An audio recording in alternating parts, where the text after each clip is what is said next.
siqale phansi indaba yethu bengiphezwe something so we can start. Uthe ufisani? Bengibuza ukuthi ena manginebhizinisi like ingahambi kahle yini engayenza ukuthi ngidlondlobale. Ibhizinisi lakho lini? Li-tuck shop.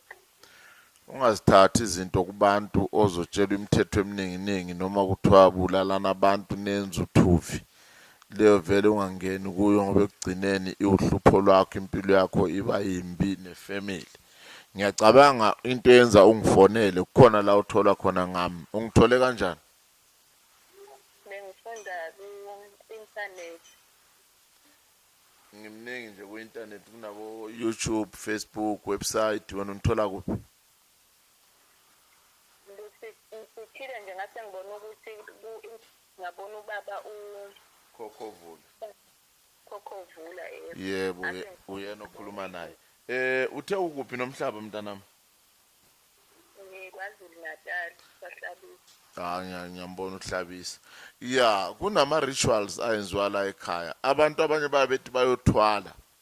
Mina ke angithwalisi ngoba ukuthwala kuchaza ukuthwala imphefumulo yabantu namagazi abantu. Ekugcineni uzokaka nemali yakho yokuyihlanganisile. So mina ngenza into okuthiwa ukuphakamisa. Inezinga eliphezulu namandla angcono ukuthwala. Beza lapha abantu ngamaparlamente, ngabantu ababusa indawo zangakini, ngabaholi bamasonto yini bazalayo ukuthi nje asikhuluma amagama abantu nginabo nangakini kwapho kaHlabisa. Abaphila khona la ukuthi ma edlisa inkwe ekseni onobhatha uyasho irama uyasho ukuthi le rama ivela kuKhokhovula ngezinye indlela ezihlakaniphile. Now ama-rituals lawa aqala ku-20 ngineka 20,000 encane. Islow ayikho fast njengamanye kodwa akufani.